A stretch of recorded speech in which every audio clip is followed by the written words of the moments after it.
ये वीडियो में हम डिस्कशन करने वाले हैं अबाउट ऑर्डिनरी डिफरेंशियल इक्वेशन। अब डिफरेंशियल इक्वेशन क्या है अगर नहीं पता है तो इक्वेशंस किसको हम बोलते हैं वो तो पता होगा सबको, है ना। किसको बोलते हैं इक्वेशन?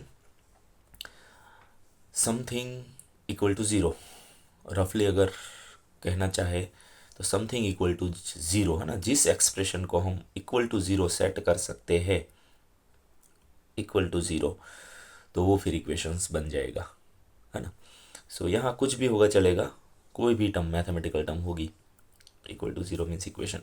और इक्वेशन एंड फंक्शन ये दोनों का बहुत क्लोज रिलेशन है। सो वो रिलेशन क्या है कि कोई भी फंक्शन है उसको आप अगर इक्वल टू ज़ीरो कर देते हैं तो इक्वेशन बन जाता है, ठीक है। और ज़ीरो को हटा के उसकी जगह आप एफ एक्स डाल दो, फंक्शन बन जाता है, ठीक है। सो बहुत सिंपल सी प्रोसीजर है। सो इक्वेशन तो क्लियर होगा। अब हम यहाँ डिस्कशन करने वाले डिफरेंशियल इक्वेशन। अब डिफरेंशियल क्या है तो वो भी यहाँ से ही क्लियर होगा। डिफरेंशियल यानी कि डेरिवेटिव, है ना। सो डी बाई डी एक्स या D by D why what ever, so differential term जिसमें आ रही है इसको हम डिफरेंशियल इक्वेशन बोलेंगे, है ना। सो इसका इंट्रोडक्शन कर लेते हैं। जैसे कि जनरली तो हम ऐसे ही लिखते हैं d y by D x. अब इसमें ये जो वेरिएबल है एक्स जिसको हम डिनोमीटर में लिखते हैं, और ये जो वेरिएबल है वाई जिसको हम न्यूमरेटर में लिखते हैं, वो भी फिक्स है, हम एक दूसरे को रिप्लेस नहीं कर सकते। अब वेरिएबल की जहाँ तक बात है तो हमें पता है कि वेरिएबल दो टाइप का होता है, dependent and independent. Dependent and independent, I think ये दोनों टर्म बहुत क्लियर होगी। डिपेंडेंट का मतलब ऐसा वेरिएबल जो चेंज खुद नहीं होगा, हम दूसरे वेरिएबल वो मतलब वो दूसरे वेरिएबल पे डिपेंड करेगा तो उसको डिपेंडेंट। और इंडिपेंडेंट का मतलब वो किसी पे डिपेंड नहीं करेगा, वो खुद जो भी चाहे हम चेंज कर सकते हैं। अब इसको समझने के लिए मैं एक फंक्शन ही ले लेता हूँ। चलो मान लेते हैं कि F of X is equal to, suppose में e raise to X plus sine X plus X cube, ऐसा कोई फंक्शन ले लेता हूँ थोड़ा कॉम्प्लिकेटेड टाइप का, क्योंकि इजी फंक्शन लेंगे तो शायद ये टर्म समझ में कम आएगी, ठीक है। अब देखो, मान लो मुझे इसका ग्राफ बनाना है, तो ग्राफ बनाने की प्रोसीजर आप लोगों को पता ही होगी कि सबसे पहले हमें क्या बनाना पड़ता है, टेबल, है ना। रैंडम वैल्यूज़ का टेबल बनाना पड़ता है अगर ग्राफ रेगुलर है तो। इरेगुलर ग्राफ है तो ये टेक्निक वर्क नहीं करेगी फिर। सो सबसे पहले हम x axis y axis define करेंगे प्लेन पेपर पे, ग्राफ पेपर पे, और एक टेबल बनाएंगे रैंडम वैल्यूज़ के लिए, और एफ एक्स को हम बोल देते हैं जनरली वाई, ठीक है। सो यहाँ एक्स की वैल्यू हम इनपुट करेंगे, एक्स की वैल्यू हम इनपुट करेंगे और वो भी रैंडमली कुछ भी कर सकते हैं, है ना। सो -1 0 7 2 5 वट एवर, ठीक है। फिर हम कैलसी यूज़ करके ये वाई की वैल्यू कैलकुलेट करेंगे। सो ये वैल्यू क्या है वो हम डिसाइड नहीं कर सकते, वो वैल्यू कौन डिसाइड करेगा, फंक्शन। सो यहाँ से ही क्लियरिटी हो गई कि एक्स है वो इंडिपेंडेंट है, यानी कि ये जो वैल्यू हमने चूज़ की उसमें हमें जो इच्छा थी वो ही ले ली, है ना। तो इसका मतलब ये हुआ एक्स की वैल्यू तो किसी पे डिपेंड नहीं करती है, हम कुछ भी ले सकते हैं। So X is our independent variable, और मोस्ट केसेस में एक्स इंडिपेंडेंट ही होता है। फिर टेबल में देखो तो वाई की वैल्यू क्या मिलेगी वो हम डिसाइड नहीं कर सकते, वो डिपेंड करेगा कि फंक्शन किस टाइप का है। अगर फंक्शन बदल गया वाई बदल जाएगा, है ना। तो वाई की वैल्यू किस पे डिपेंड करेगी, एक्स पे। सो वाई यहाँ हमारा हो जाता है डिपेंडेंट वेरिएबल, ठीक है। और फिर जब हम ग्राफ प्लॉट करते हैं तब ये ऑर्डर्ड पेयर को हम रेंडमली नोट कर देते हैं, फिर फ्री हैंड से अगर ज्वाइन कर दो ग्राफ मिल जाएगा, ठीक है। सो एक टेक्निक होती है और आराम से हम वेरिएबल को आइडेंटिफाई भी कर सकते हैं, ठीक है, फंक्शन में। ओके, सो जनरली जो इनपुट वेरिएबल होता है वो इंडिपेंडेंट होता है जनरली। फंक्शन में जो हम इनपुट वेरिएबल लेते हैं वो जनरली इंडिपेंडेंट होता है, और जो आउटपुट वेरिएबल होता है वो होता है डिपेंडेंट, और जब डिफरेंशिएशन की हम बात करते हैं तब जो डिनोमिनेटर में वेरिएबल आता है वो ऑलवेज इंडिपेंडेंट ही होना चाहिए, इंडिपेंडेंट, यस। और जो न्यूमरेटर में वेरिएबल आता है वो ऑलवेज डिपेंडेंट ही होना चाहिए। ये आपको आप चेंज नहीं कर सकते इसको। अगर चेंज कर देते हो, एक्स को ऊपर ले लेते हो, वाई को नीचे ले लेते हो, तो फिर वो एक्स है वो इंडिपेंडेंट बन जाएगा और वाई है, सॉरी, एक्स है वो डिपेंडेंट बन जाएगा फिर, और वाई है वो इंडिपेंडेंट बन जाएगा। ठीक है, तो यहाँ आप एक्सप्रेशन चेंज कर रहे हो तो उसकी वैरायटी चेंज हो जाएगी, ये याद रहे। ठीक है, आई होप क्लियर होगा। अब मैं इसकी क्यों बात कर रहा हूँ, क्योंकि डेरिवेटिव जब भी हम लेते हैं तो ये फॉर्मेट फिक्स होता है कि हम डिपेंडेंट वेरिएबल का ही डेरिवेटिव ले सकते हैं with respect to independent variable. Clear?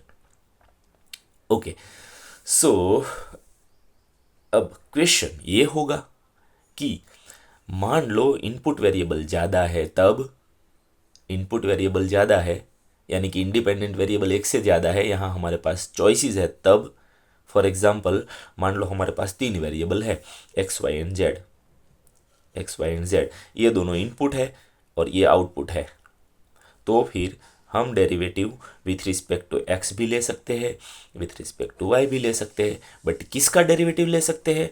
Only Z. Z का ही डेरिवेटिव ले सकते हैं, विथ रिस्पेक्ट टू एक्स लेना चाहो तो भी well and good, with respect to y लेना चाहो तो भी well and good, but formation थोड़ा बदल जाएगा, नोटेशन बदल जाएगा, जिसको हम बोलते हैं पार्शियल डिफरेंशिएशन। सो ए केस में मान लो हम डेरिवेटिव तो जेड का ही लेंगे, सो ऊपर तो डिपेंडेंट ही रहेगा, जेड ही रहेगा, बट इंडिपेंडेंट हमारे पास 2 है, सो एक्स के साथ लेना चाहते हो तो फिर सिंबल डेल आ जाएगा। अब डेल क्यों? डेल ये आपको दिखा रहा है कि आप डेरिवेटिव जेड का ले रहे हो with respect to x, but with respect to y भी पॉसिबल है, यानी कि और भी चॉइसेस आपके पास है ना। तो दूसरी चॉइस क्या है? आप जेड का derivative with respect to y भी ले सकते हो। क्लियर? सो एक्सप्रेशन देख के ही पता चल जाएगा कि यहाँ वेराइटीज अवेलेबल है या नहीं है। अगर डी सिंबल है तो इसका मतलब यस एक्स ही है, एक्स के बाद हमारे पास कोई चॉइस नहीं है। बट अगर डेल सिंबल है तो एक्स है, तो इसका मतलब एक्स के अलावा और भी कोई वेरिएबल अवेलेबल होगा जिसको हम अभी नहीं कंसिडर कर रहे हैं। Similarly y for p. तो जस्ट सिंबल देख के समझ में आ रहा है। इंडिपेंडेंट डिपेंडेंट वेरिएबल गैस कर सकते हैं हम, कितने हैं वो, कितने या एक है या एक से ज़्यादा है वो दिखा सकते हैं। दूसरी बात, इसको हम ऑर्डिनरी डेरिवेटिव बोलते हैं। डी है ना, तो उसको मतलब ऑर्डिनरी, यानी कि 2 ही वेरिएबल का हम डिस्कशन करने वाले हैं, just x and y, but जरूर नहीं है एक्स एंड वाई, है ना। X n t, y n t, z n t, p n q, r n q, whatever, है ना, क्यू एन टी। किस टाइप का एनालिसिस कर रहे हैं उस पर डिपेंड करेगा क्या वेरिएबल लेना है, बट होगा जस्ट 2। ऑर्डिनरी का मतलब क्या हुआ? 2 ही वेरिएबल होगा, बट पार्शल में 2 से ज़्यादा, 3 4 5 6 कितना होगा पता नहीं। जितनी कॉम्प्लिकेटेड सिस्टम, कॉम्प्लिकेटेड प्रॉब्लम आप सॉल्व कर रहे हो, उतनी वेरिएबल की वैराइटीज़ बढ़ जाएगी। ठीक है, सो इतना डिस्कशन से इतना तो पता चल गया होगा कि वैराइटीज़ क्या होती है वेरिएबल की, और डेरिवेटिव डिफरेंशियल टर्म को हम कैसे डिनोट कर सकते हैं। क्लियर? ओके, अब पहले ये देख लेते हैं कि ये डिफरेंशियल इक्वेशन आते कहाँ से है। ठीक है, सो जो इक्वेशन में dy by D X term आ रही है तो उसको हो गया डिफरेंशियल इक्वेशन, या del Z by del T, del Z by del Y, del X by del T, del del symbol वाला कोई भी आ रहा है तो वो भी हो गया डिफरेंशियल इक्वेशन। बट अगर डी आ रहा है तो हम बोलेंगे ऑर्डिनरी डिफरेंशियल इक्वेशन, क्योंकि ये ऑर्डिनरी डेरिवेटिव है, ऑर्डिनरी डेरिवेटिव है, ये डी है इसलिए, है ना। और डेल है तो उसको हम बोलेंगे पार्शल, पार्शियल डेरिवेटिव है ये, सो इसको पार्शियल डिफरेंशियल इक्वेशन बोलेंगे। सो इसको हम शॉर्ट फॉर्म में ओ डी ई बोलते हैं, और इसको शॉर्ट फॉर्म में हम बोलते हैं पी डी ई, है ना। सो पीडी का मतलब डेल डेल के फॉर्म में डिफरेंशियल इक्वेशन होगा, ओडी का मतलब डी डी डी के फॉर्म में डिफरेंशियल इक्वेशन होगा। That's it. अब थोड़ा और ये भी देख लेते हैं कि कब हमें ऑर्डिनरी डिफरेंशियल इक्वेशन मिलेगा, कब हमें पार्शियल डिफरेंशियल इक्वेशन मिलेगा और कहाँ से मिलेगा। ठीक है, और बाद में हम डिस्कशन करेंगे सॉल्यूशन के बारे में, बट शायद सॉल्यूशन के बारे में अभी थोड़ा टाइम लगेगा। ठीक है, वेराइटीज डिस्कशन कर लेते पहले। ओके, सो अब डिफरेंशियल इक्वेशन मिलेगा कहाँ से।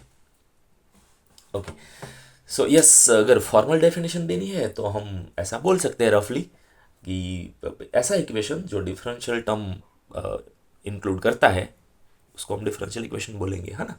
सो an equation containing differential term are called differential equation. ठीक है, अब वो कहाँ से मिलेगा, तो जहाँ भी रेट ऑफ चेंज अप्लाई होता है, रेट ऑफ चेंज ध्यान रहे। अब रेट ऑफ चेंज क्या है, जिसको हम बोलते हैं कि दो वेरिएबल में चेंजेस का रेशियो, रेट का मतलब रेशियो होता है ना। तो एक वेरिएबल का change suppose x2 minus x1 ले लेते हैं, और रेशियो ले लेते हैं दूसरा variable suppose y2 minus y1, इसको हम क्या बोलते हैं, रेशियो ऑफ चेंज, है ना। या जनरली y को ऊपर लिखते हैं, x को नीचे लिखते हैं, दैट इज अनदर स्टोरी, अभी हम डिस्कशन नहीं कर रहे। अगर क्लियरिटी नहीं है तो आप कमेंट में लिख देना, हम इसके ऊपर भी एक वीडियो बना के रख देंगे। ठीक है, सो रेट ऑफ चेंज। अब मान लो कोई सर्किट हमें डिज़ाइन करनी है तो ऑब्वियसली हमें किरचॉफ्स लॉ फॉलो करने पड़ेंगे, और किरचॉफ्स 1 2 3 जो लॉ है वो भी रेट ऑफ चेंज के बारे में डिस्कशन कर रहे हैं, है ना। तो कोई भी सर्किट डिज़ाइन करनी है किरचॉफ्स लॉ अप्लाई करना पड़ेगा, और किरचॉफ्स लॉ अप्लाई करेंगे डिफरेंशियल इक्वेशन मिलेगा। ठीक है, फिर न्यूटन्स लॉ ऑफ कूलिंग, है ना। रेफ्रिजरेशन जहाँ भी हो रहा है, एसी ले लो, फ्रिज ले लो, या जहाँ भी हम कूलिंग यूज़ कर रहे हैं तो वहाँ Newton's law of cooling use होता है, वो भी रेट ऑफ चेंज ही देता है हमें। रेडियो एक्टिव डीको ले लो, केमिकल प्रोसीजर्स ले लो, ये सारी फिनोमिना सब ऐसा है, इसको आप मैथमेटिकल फॉर्म में लिखोगे ना तो आपको डिफरेंशियल इक्वेशन ही मिलेगा। सो थोड़े बहुत एग्जांपल्स यहाँ लिख देते हैं। फॉर एग्जांपल मान लो रेडियो एक्टिव डीके हो रहा है ना, रेडियो एक्टिव डीके। अब डीके का मतलब क्या होगा, जैसे कि रेडियम, रेडियम आपने देखा होगा, है ना। तो रेडियम क्या है कि भाई अंधेरे में भी वो लाइटिंग करता है ना। तो अगर टाइम के साथ अगर आप देखो ना तो लाइटिंग कम होती जाती है ना। तो वो उसको डीके बोलते हैं, कम होती जाती है। तो रेडियो एक्टिविटी इसमें जो भी केमिकल या जो भी फॉर्मेशन, जो भी मास मैटर है, वो टाइम के साथ अपनी इंटेंसिटी कम करते हैं, तो उसको डीके बोलते हैं ना। तो उसको आप मैथमेटिकल फॉर्म में अगर रिप्रेजेंट कर रहे हो तो आपको डिफरेंशियल इक्वेशन मिलेगा। Similarly for chemical reactions,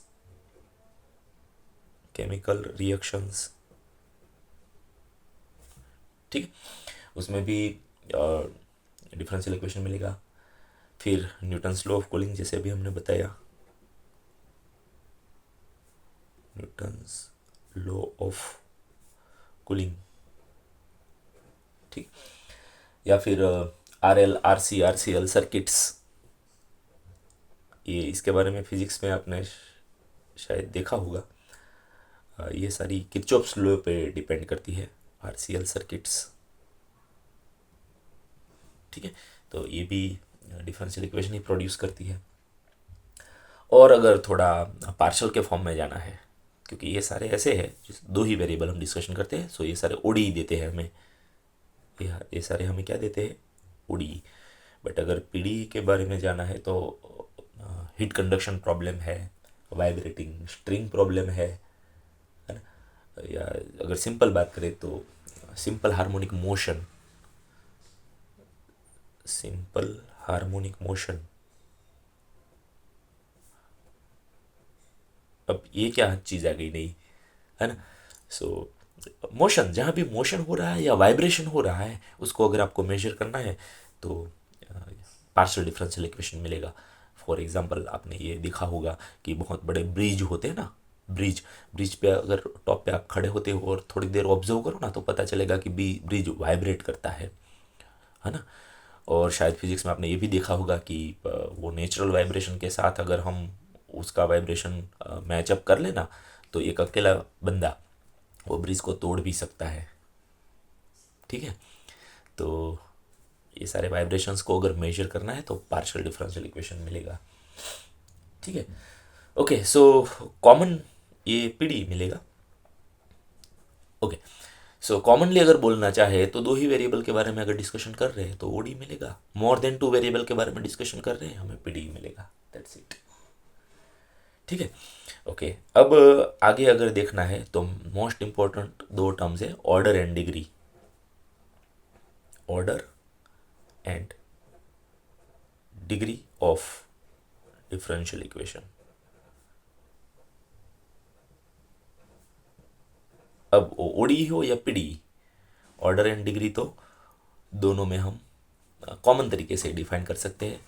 so order का मतलब क्या होगा, मैक्सिमम टाइम डेरिवेटिव। यहाँ हमने जस्ट सिंगल डेरिवेटिव लिखा है, फिर से मैं बता दूँ, ये d y by D x लिखा है उसको बोलते हैं फर्स्ट टाइम डेरिवेटिव। अगर सेकेंड टाइम लेना है तो d square y by D x square लिखते हैं हम। थर्ड टाइम लेना है तो d cube y by D x cube लिखते हैं ना। सो उसको मतलब हुआ more and more differentiation, but है ऑर्डिनरी। हाँ, और पार्शियल में लिखना है तो d square z by del square z by del x square. Formation आपको पता होगा, नहीं है तो हम आगे देखने वाले हैं। ठीक है, एंड सो ऑन। यहाँ तो वेराइटीज होगी, है ना। So del square z by del x del y लिख सकते हैं, del square z by del y square लिख सकते हैं, del square z by del x square लिख सकते हैं, और भी वेराइटीज है उसमें। तो ये सारे को हम क्या बोलते हैं, higher differentiation, higher order differentiation भी हम बोलते हैं ना। तो ऑर्डर का मतलब क्या होगा, कितने टाइम आप मैक्सिमम डिफ्रेंशिएशन कैलकुलेट कर रहे हो, है ना। So maximum times of differentiation, max times differentiation. ठीक है, सो ये हो जाएगा हमारा ऑर्डर। तो मेनली आपको क्या देखना है, डिफरेंशियल इक्वेशन को अच्छी तरह से ऑब्जर्व करना है। तो ऑब्वियसली एक से ज़्यादा बार भी डेरिवेटिव आ सकता है इक्वेशन में, बट उसमें से कौन सी टर्म पिकअप करनी है जिसमें सबसे ज़्यादा टाइम्स डेरिवेटिव लिया है। यानी कि मान लो दो तीन टर्म्स है, सिंगल डेरिवेटिव है, फिर ट्रिपल डेरिवेटिव है, फिर फिफ्थ डेरिवेटिव है, तो मैक्सिमम फिफ्थ डेरिवेटिव हुआ, सो ऑर्डर हो जाएगा 5, है ना। सो मैक्सिमम टाइम डिफ्रेंशिएशन जहाँ हो रहा है वो टर्म पिकअप करो, वो हो गया order.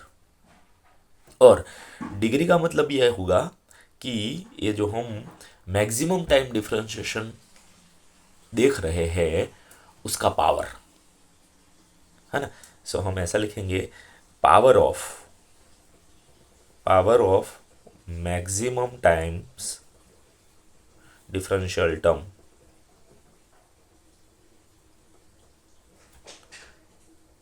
Clear. So maximum time differential term हमने जो ऑर्डर के लिए पिकअप की है उसका ही पावर का मतलब है ना ब्रैकेट में। फॉर एग्जांपल अगर ऐसा है d cube y by D x cube square, समझ रहे हो, तो डेरिवेटिव यहाँ 3 टाइम्स हुआ है। सो मैक्सिमम टाइम डिफरेंशिएशन हुआ 3 टाइम, इसलिए ऑर्डर हो जाएगा इसका 3, बट उसका पावर आप देखो तो 2 है, तो फिर डिग्री हो जाएगी 2। समझ में आ रहा है। सो पावर कैसे आइडेंटिफाई करते हैं सबको क्लियर ही होगा। ठीक है, सो डिग्री का मतलब होता है, बट याद रहे ये जब भी हम ऑर्डर एंड डिग्री डिसाइड करते हैं, सो सबसे पहले हमें उसमें radical sign and fractions remove करना पड़ेगा। सो ये प्रोसेस तब आपको करनी है आफ्टर रिमूविंग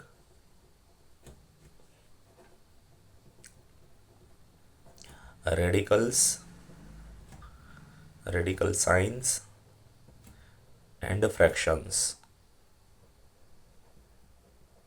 अब आप बोलोगे ये क्या न्यू टर्म आ गई, है ना। सो रेडिकल साइंस का मतलब होता है क्यूब रूट, स्क्वायर रूट, ऐसा, या 1/5 रूट, वॉट एवर, है ना। सो ऐसे साइन, सपोज स्क्वायर रूट है तो आपको दोनों साइड स्क्वायर करके स्क्वायर रूट रिमूव करना पड़ेगा। क्यूब रूट है तो दोनों साइड क्यूब करके क्यूब रूट रिमूव करना पड़ेगा। समझ में आ रहा है। तो ये भी रिमूव करना पड़ेगा, और फ्रैक्शंस तो आपको पता ही होगा, है ना। फॉर एग्जाम्पल कहीं ऐसा आ रहा है 1/dy/dx, या उसका square, so and so on, है ना। या कई बार ऐसा भी आ सकता है y/, तो इसको बोलते हैं फ्रैक्शंस। तो डेरिवेटिव अगर फ्रैक्शंस में आ रहा है तो उसको पूरे इक्वेशन को इससे मल्टीप्लाई कर दो, है ना। तो यहाँ से गायब हो जाएगा और कहीं साइड में जो भी है वहाँ आ जाएगा। तो ये फ्रैक्शंस भी रिमूव कर देने के बाद आपको ये प्रोसीजर फॉलो करनी है, तो आपको ऑर्डर एंड डिग्री मिल जाएगा। ठीक है, आई होप अभी तक हमने जो भी डिस्कशन किया वो सब क्लियर होगा।